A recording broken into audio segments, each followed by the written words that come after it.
Hello friends, આજે આપણે બ્લાઉઝની અંદર બાયનું કટિંગ શીખીશું.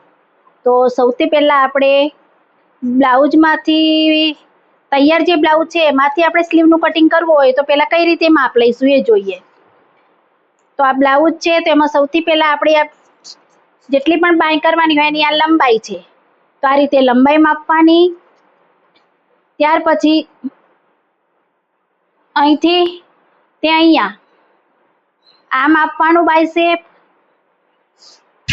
ત્યાર પછી આ મોરી માપવાની. તો આ રીતે બાયનું માપ આપણે લેવાનું. આ છે તૈયાર બ્લાઉઝની બાયમાંથી આપણે માપ લઈએ છીએ. એવી રીતે બોડી મેજરમેન્ટમાં પણ મેં આગળ બતાવેલું જ છે કે બોડી મેજરમેન્ટ કેવી રીતે લેવું.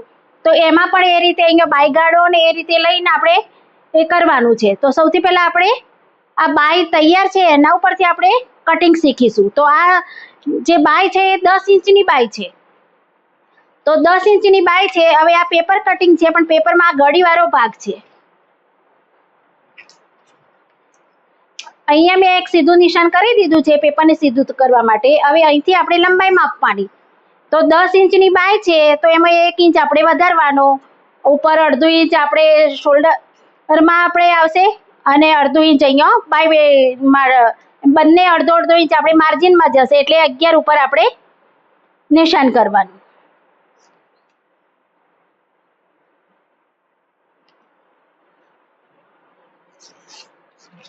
અને આ રીતે સીધી નિશાન કરી દેવાનું.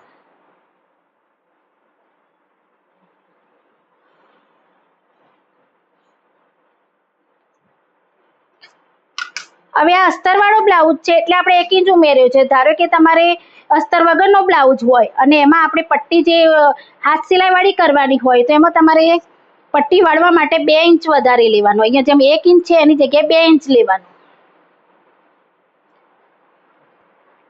હવે આ જે બાયસેપ આપણે માપ્યો છે એ 7.5 થાય છે.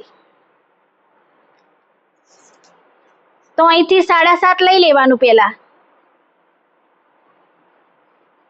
આવી રીતે 7.5 મૂકી દેવાનું. આ તૈયાર બ્લાઉઝ ઉપરથી આપણે છે માપ, એટલે અહીંયા કોઈ માર્જિન છોડવાનું નહીં. સીધા જેટલા આવ્યા છે એટલા જ મૂકવાના. અને આ બાય ગાળો છે 16.5 છે.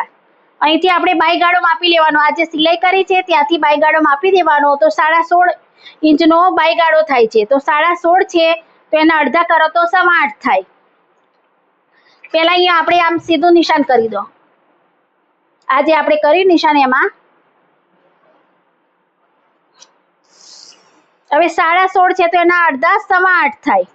તો 8.25 માં તમારે ½ ઇંચ કાઢી નાખવાનું. તો 8 ઇંચ જ અહીંયા આ રીતે 8 ઇંચ ઉપર આવી રીતે જેટલા પણ આ પટ્ટી આવે એટલે અહીંયા નિશાન આવી રીતે 8 ઉપર નિશાન કરી દેવાનું. 5 ઇંચ આપણે અહીંયા 1/4 ઇંચ એટલા માટે બાદ કરવાનું કે જ્યારે આપણે અહીંથી શેપ ગોળ આપીએ તો એ અંદર એક્ઝેક્ટ આવી જાય. હવે આ રીતે પટ્ટીને આવી રીતે આમ હાફ કરી દેવાની અને એક નિશાન અહીંયા કરી દેવાનું. હવે આ રીતે અહીંયા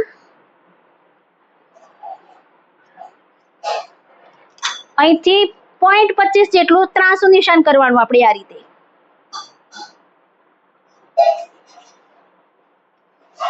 અને અહીંયા આવી રીતે અહીંયા એક લીટી આ રીતે દોરી દેવાની.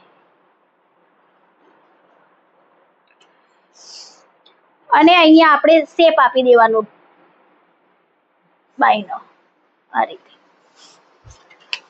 હવે આ જે મોરી છે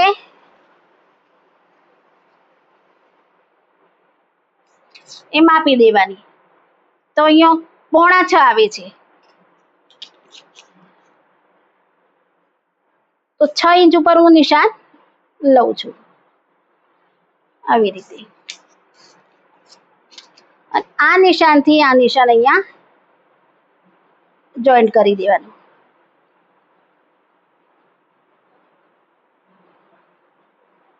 અને માર્જિન જે આપવું હોય એ આપી દેવાનું.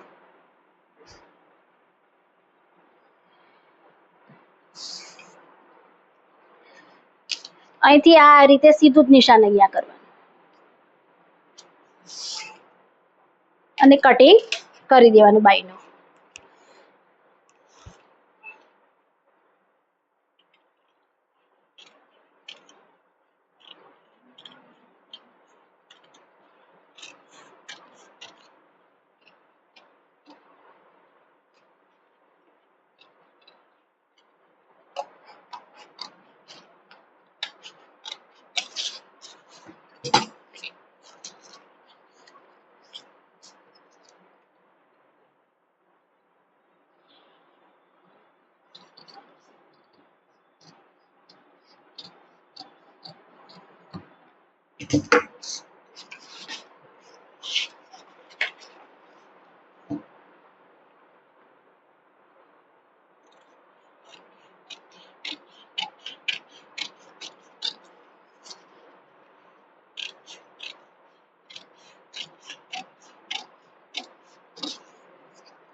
હવે આ નિશાન છે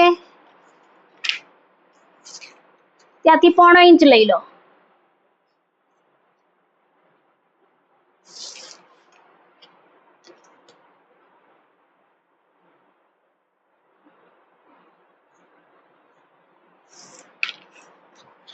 અને બાય આવી રીતે ખોલી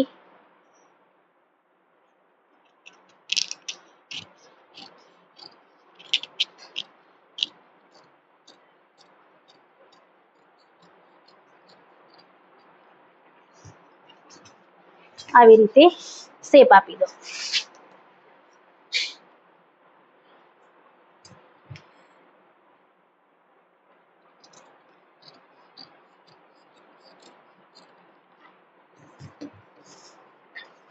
તો આ છે આપણી બાય.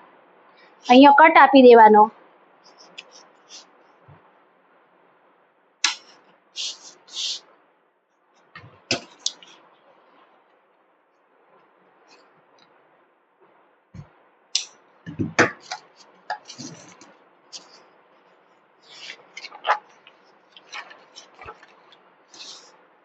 બાયનું કટિંગ.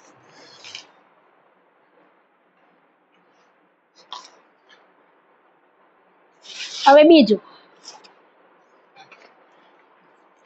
કે હવે આપણે બોડી ઉપરથી જ મેજરમેન્ટ લીધું છે અને આપણે બાયનું કટિંગ કરવું છે, તો જેટલી પણ લંબાઈ છે એમાં 1 ઇંચ ઉમેરી દેવાનું.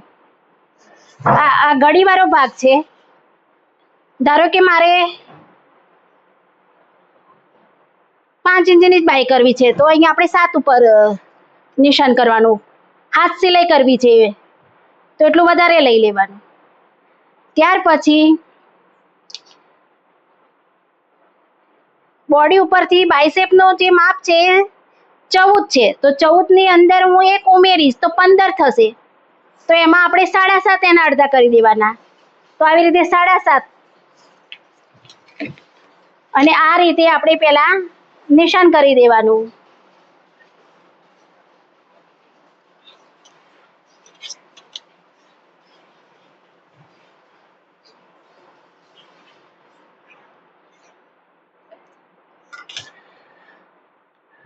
હવે બાય ગાળો છે 16.5 છે. અહીંયા પણ સીધું જ નિશાન કરી દો.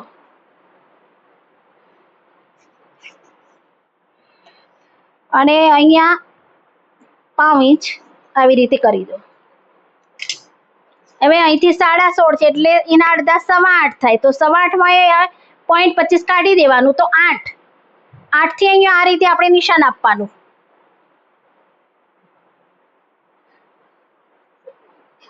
જ્યાં સીધું આવી જાય ત્યાં માર્કિંગ કરી દેવાનું. અને અહીંયા આ રીતે શેપ આપી દેવાનો. અને અહીંયાથી ગોળમાં શેપ આપી દેવાનો આવી રીતે. હવે અહીંયા 6.5 છે, 13 છે તો આપણે 6.5 લેવાનું. આ જેટલો પણ માપ હોય એનાથી 1 ઇંચ તમે અહીંયા ઓછું લઈ શકો છો, ખબર ના હોય કદાચ માપમાં તો. અને આ રીતે નિશાન કરી દેવાનું અને અહીંયા માર્જિન આપી દેવાનું. આ ભાગ સીધો જ રાખવાનો. અહીંયા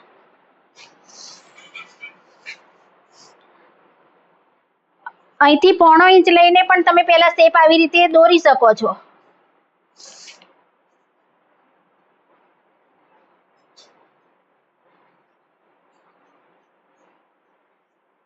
તો આ રીતે અંદરનો શેપ આ થાય ને આ બહારનો શેપ થાય. હવે એને કટિંગ કરી દો.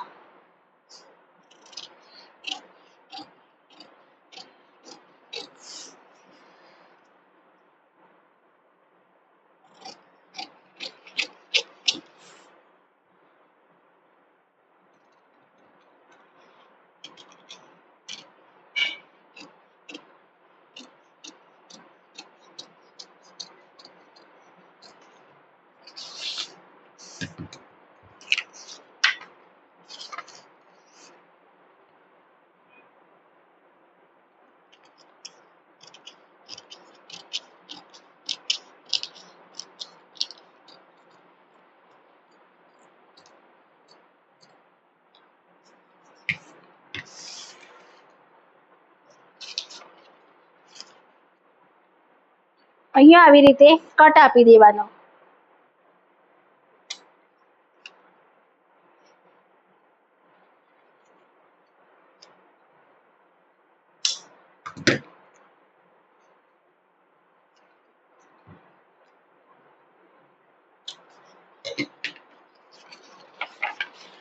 તો આ રીતે બંને રીતે આપણે બાય કટિંગ કરી શકીએ છીએ.